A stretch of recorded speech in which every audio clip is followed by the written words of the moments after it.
Hippies are stupid, and they preach like kind of freedom and stuff.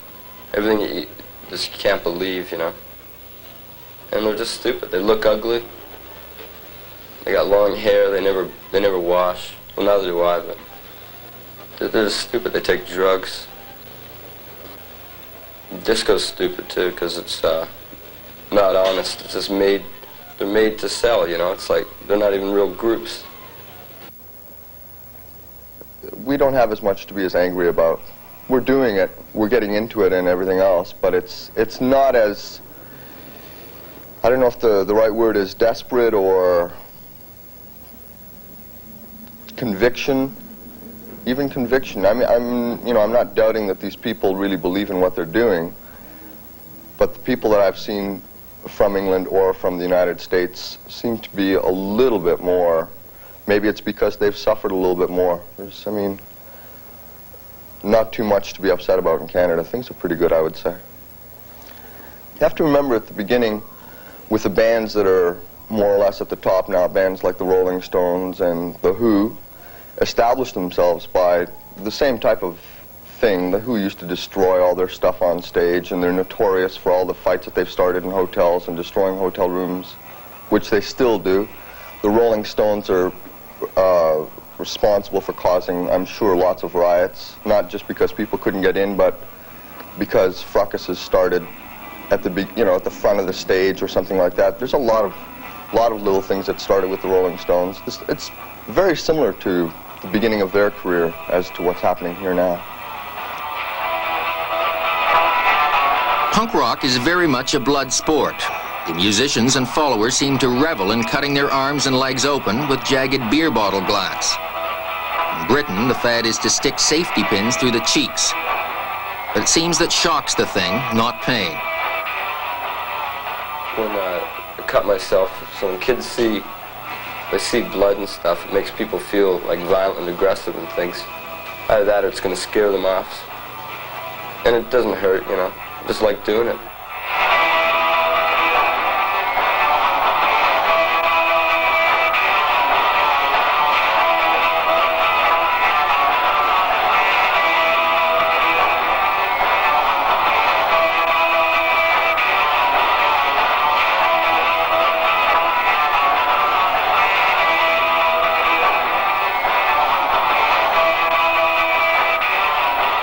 No, the pain doesn't bother me at all, because it's just, you know, can't even feel it. I'm so drunk anyhow when I go on.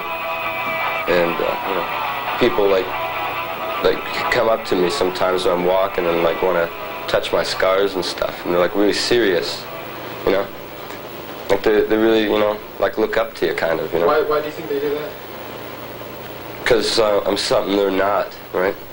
It's based the same, you know, it's based on the same appeal as Evel Knievel or going to a fight or Gladiators. Somebody is going out to the edge and you don't know if they're going to go, and they keep you hanging on the edge of your seat watching. Is he going to fall? Is he going to jump through a speaker cabinet? Is he going to, you know, verbally assault the audience? It's, you know, it's the same as Don Rickles, Groucho Marx. People like to be insulted, I think, or they enjoy it, or whatever.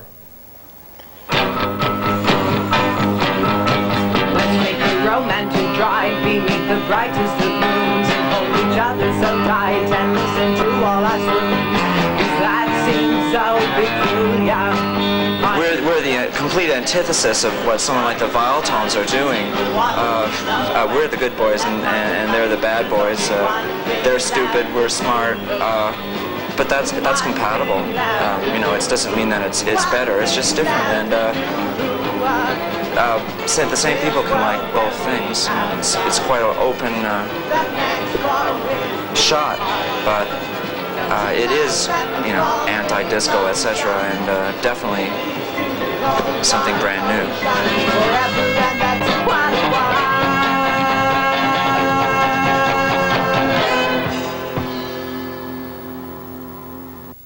But like it or not, punk is gradually catching on. Fashion designers are already struggling to define the punk look. A punk fashion show's in the works for Toronto, and designer David Buchan has already had one of his own. The punk look is something that, like the music, affects a style. Just like a heavenly rhapsody, she passes you right from the start. Just like a beautiful melody, you play on the strings of your heart. A pretty girl is like a melody that haunts you night and day. They use things like black t-shirts, lots of leather, black vinyl, safety pins, fake rips to suggest violence, to suggest something that doesn't exist. As I said, it's very much a style. You had Beatles records, and with the music, with the aesthetic, came the actual objects that you could wear.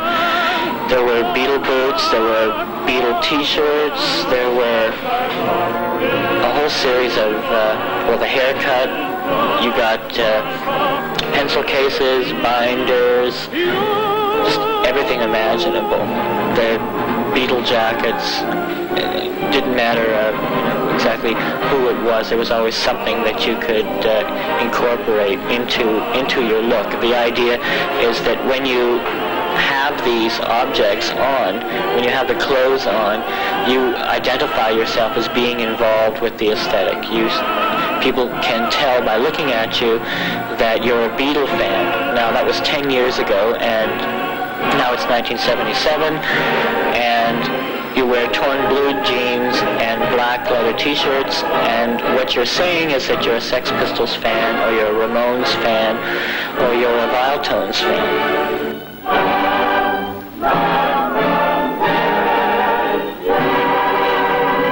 You see, we want to get a reaction, we're getting it, you know? We always will. People think it's very serious, and they think it's new fascism, but it's actually there's a lot of parody and irony in it. It's meant to look that way. I mean, you can't really take a girl dressed in black leather, stilettos, and chains as serious. She's meant, you know, it's comedy. But then you get the people down there on the street. They see it and they think she's a biker when actually she has a IQ of 145 and goes to art school. So there is a lot of facade involved, but that's part of it. I think it's a big turning point in popular music. Not for everybody, and I don't mean everything else that everybody ever liked is going to be obliterated or forgotten or you know, or ridiculed or anything like that. It's an addition to the types of music that is possible, and it's just going to, you know, it is, and it's going to be forever. I don't know what will happen. It's certainly not temporary. It's very significant. In 5 years from now, people aren't going to be sounding exactly like they sound now, but the roots of it are around now, and they'll do something else to it. This isn't the kind of show we can do in 5 years, because kids will change, right? And we don't want to be like a farce like the Stones and the Who and things that are still doing things they did 10 years ago, 15 years ago.